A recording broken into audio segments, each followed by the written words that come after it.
कि महाराज हम यदि अपने घर में कुछ करते हैं तो हमारी सासू हमारे ससुर जी कहते हैं लिमिट क्रॉस हो रही है। हमसे कहा जाता है फ्रीडम ज्यादा मिल गया है, स्वतंत्रता ज्यादा मिल गई है। यह बातें बोली जाती हैं महाराज। और जब यही बातें हमारी ननन जब ससुराल से पीहर आती है ना, तो यही माँ उसे समझाती है कि बेटा ससुराल में कैसे रहना, ससुराल की हुकूमत कैसे करना, ज्यादा सास से दबना नहीं, झुकना नहीं। जिस बातों का विरोध करती है मेरी, वही बातें वो मेरी ननंद को सिखाती है। बहुत पीड़ा होती है महाराज, बहुत दर्द होता है महाराज। ये दोहरे मापदंड क्यों है हमारी माताओं के बीच में? मैं जानता हूं एक ऐसी सास को, वो मेरे दर्शन करने को आई। मैंने कहा अम्मा जी सुखी हो? अरे बोले सुखी तो हूं महाराज, बस एक दुख है। मैंने कहा क्या दुख है? बोले जो बहू आई है ना, तो मैंने कहा क्या हो गया उसको? अरे बोले कोई तमीज नहीं, माँ बाप ने कुछ नहीं सिखाया उसको। तो मैंने कहा तू सिखा दे। अरे बोले महाराज देखने गए थे, शादी की थी जब तो बड़ी सुशील लग रही थी, 8 बजे तक सो के नहीं उठती है, पूरा घर उठ जाता है, वो सोती रहती है, बड़ों को बड़ा नहीं समझती, छोटों को छोटा नहीं समझती, बड़ी बेरुखी से बात किया करती है। बहुत दुखी हूं महाराज, जब से ये बहू आई है मेरे जीवन में नरक हो गया। मैंने कहा और मामा जी बेटियां कैसी हैं? अरे बेटियां, अरे क्या बताऊं महाराज, क्या किस्मत लेकर आई हूं मैं, क्या पुण्य कमाए थे किस जन्म में। मैंने कहा क्यों क्या हुआ? बोले ऐसे कंवर साहब मिले हैं, ऐसे कंवर साहब मिले हैं। मैंने कहा कैसे मिले हैं? अरे हीरा है हीरा। मैंने कहा कैसा हीरा? बोले बेटी को उठने तक नहीं देता, चाय बना के दे देता है, और जो बेटी कहती है वही करता है। कौन से जन्म में मैंने ऐसे पुण्य कि ये दोहरे मापदंड। बहू को कहती है किस्सों के समय पे नहीं उठती, और दमाद से कहती दमाद हीरा है।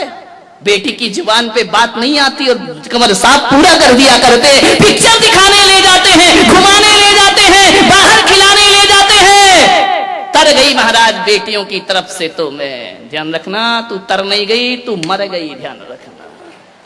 विचार ये स्थिति हमारे घरों की।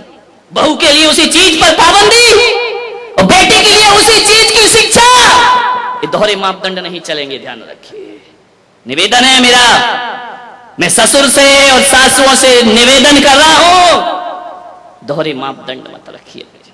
एक जानते हो, एक महिला मंदिर आई, अम्मा जी रास्ते में मिली, नमोस्तु महाराज, प्रणाम प्रणाम। उनका अम्मा जी बड़ी खुश दिख रही है। बोले बहुत खुश हूं महाराज। मैंने कहा क्यों? मैंने कहा कितने बच्चे हैं तुम्हारे? बोले 4 बेटियां हैं। 4 बेटियां सुखी है? सुखी तो क्यों नहीं रहेंगी? जब मैंने उनकी शादी की थी ना, तो महाराज क्या बताऊं तुम्हें, मेरा भी दिमाग ऐसा चला। मैंने कहा अपनी लड़कियों की शादी वहां करूंगी जिस घर में सास नहीं है, और सास नहीं है तो हुकूमत अपने हाथ में। इतनी मैंने कहा 4 मिल गए, ऐसे हमारे 4 मिल गए, राम लक्ष्मण भरत शत्रुघ्न से। सास नहीं है उस घर में। इतना राज करती हैं हमारी बेटियां, जो कहो वो होता है। तो मैंने कहा अम्मा जी और कोई कमी जिंदगी में? बोले एक कमी है। मैंने कहा क्या? बोले जो हमारा लड़का है ना। मैंने कहा हाँ। बोले 35 साल का हो गया। समझ गए क्या? ऐसी बातें आपको डायरेक्ट समझ में आती हैं। बोले 35 साल का हो गया महाराज। तो मैंने कहा हो गई नहीं। अरे बोले ऐसा नहीं, अभी तक कुंवारा बैठा है, शादी नहीं हो रही उसकी, बस एक तकलीफ है। मैंने कहा अम्मा जी लड़की देखने वाले नहीं आते क्या? बोले बहुत आते हैं, रिश्ते तो इतने आ रहे, लाइन लगी है। जो आता है लड़के को देखता है, घर जाता है, कहता जवाब देंगे, आज तक जवाब ही लौट के नहीं आता है। हम इंतजार ही करते हैं, कुंडली भी मिल जाती है, लेकिन शादी नहीं हो रही है। मैंने कहा अम्मा जी नहीं होगी। बोले क्यों, कोई शनि की दशा लगी है क्या? मैंने कहा दशा नहीं लगी, दशा बैठी है। बोले मतलब क्या है? मैंने कहा तूने 3 बेटियों के लिए संकल्प लिया था ना कि जिस घर में सास ना हो वहां दूंगी, तो और बेटी वाले भी तो हैं। मैंने कहा जब तक तू रहेगी लड़का कुंवारा रहेगा, ध्यान रखना, और जिस दिन तू दुनिया से चली जाएगी उस दिन लड़के के फेरे लग जाएंगे। दोहरी नीतियां मत चलो मेरे भाई, ध्यान रखना, दोहरे मापदंड मत रखिए।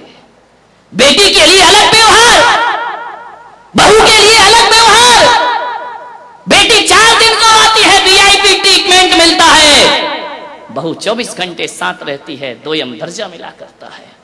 क्या बात है कि एक सास 10-10 साल की हो गई बहू, शादी हुए, आज भी उसे बहू ही समझती है। ध्यान रखना, आज तक उसे बेटी नहीं समझ पाई, आज तक उसे बहू का ही दर्जा दिया जाता है, आज तक वो पराया जीवन ही जीती है। मान्यवर, आपके घर में नहीं है, मैं आशीर्वाद प्रदान करता हूं, अच्छा घर हो, लेकिन कहानी उन घरों की है जहां बहुएं प्रताड़ित की जाती हैं। ध्यान रखिए, कोई जरूरी नहीं है कि बहू ही सास को प्रताड़ित करती हो, सास भी कुछ कम नहीं है मेरे भाई। ध्यान रखना, ये भी बहुओं को बहुत उलाहने दिया करती हैं। मानो बहुएं, ताली तो बजा दो, आज तुम्हारे पक्ष में बोल रहा हूं मैं। ध्यान रखिए, कौन बोला आज किसने सद्बुद्धि दे दी? बहुत बढ़िया, जय हो पंचम काल की। विचार बहुत परेशान होती है, आज बहुओं की स्थिति वह है घरों में। उस बहू ने कहा महाराज बहुत पीड़ा होती है हमें भी, हम भी परिवार छोड़ के आए हैं, हम भी इस घर को अपनाते हैं, लेकिन इस घर ने हमें आज तक अपनाया नहीं। क्या होता, क्या फर्क पड़ता है?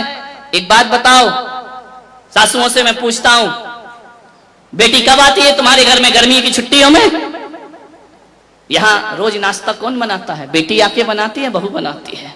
बहू बनाती है ना। रसोई कौन बनाती है? बहू बनाती है। चलो नौकरानी होगी, निर्देश तो बहू देती है ना, देखती है ना। बीमार हो जाओ तो बहू आके पूछती है, बीमार हो जाओ तो दवाई भले झुंझला के दे, गुस्से से दे, देगी बहू ही, पड़ोसिन देने वाली नहीं है। ध्यान रखना, कुछ भी करेगी, तकलीफ हो, दुख हो, संकट हो, बहू ही साथ में आती है। बेमन से आए या मन से आए, साथ तो बहू ही देती है ना।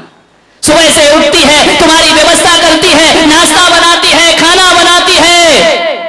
एक बात ध्यान रखो, आप ईमानदारी से बताना, एक संत की सभा में बैठे हैं, बहू ज्यादा काम करती है या बेटी ज्यादा काम करती? ईमानदारी से बताना, बहू ज्यादा काम करती है ना, तो उसके बाद भी बेटी प्यारी क्यों लगती है, बहू प्यारी क्यों नहीं लगती है? वह उससे ज्यादा काम करती है, उससे ज्यादा ख्याल रखती है। बेटी तो 4 दिन को आती है, बहू जीवन भर साथ रहा करती है। एक बात याद रखना, भारतीय संस्कृति में किसी भी बेटी को लक्ष्मी नहीं कहा जाता है, बल्कि बहू को लक्ष्मी कह करके बुलाया जाता है। ध्यान रखना, किसी बेटी को किसी ने लक्ष्मी कहा है, कन्या भले कह दिया जाए, लेकिन लक्ष्मी का रूप नहीं दिया जाता है। रक्षा बंधन पर बेटी की जरूरत पड़ती है, लेकिन दीपावली जब आती है तो बेटी की नहीं, हाथों में दीप लिए हुए बहू शोभा दिया करती है। दीपावली तो बहू की हुआ करती है, दीप जलाती है। रक्षाबंधन पे तो राखी बांधकर चली जाएगी, मिठाई खाएगी, कुछ पैसे भी ले जाएगी।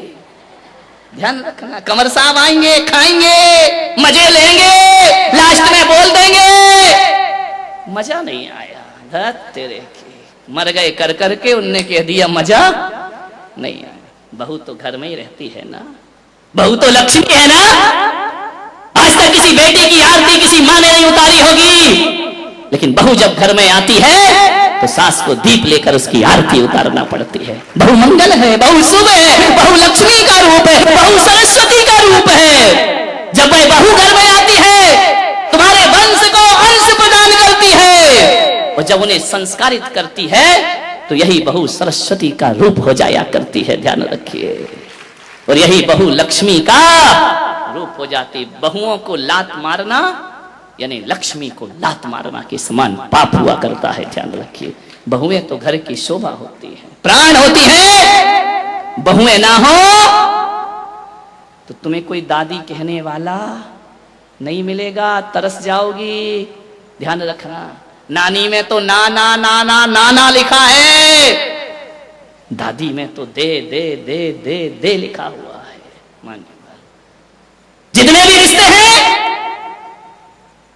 आज तुम्हारा छोटा बेटा चाचा कहला रहा है तो बहू की वजह से, आज तुम ससुर जी कहला रहे हो तो बहू की वजह से, और आज तुम सासू मां कहला रही हो तो ये रिश्ते तुमने नहीं, उस बहू ने आकर तुम्हें रिश्ते दिए हैं।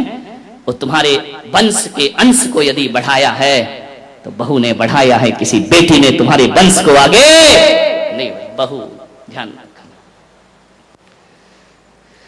कितनी भी पूजा कर लेना, 1 घंटा पूजा करना मंदिर में, स्वाध्याय करना, सामायिक करना, माला फेरना। भगवान महावीर ने कहा है शरीर और आत्मा में भेद करोगी तो सम्यक दृष्टि हो जाओगी, और बहू और बेटी में भेद करोगी तो मिथ्या दृष्टि हो जाओगी। ध्यान रखना, बहू बेटियों में भेद की रेखा मत खींचिए।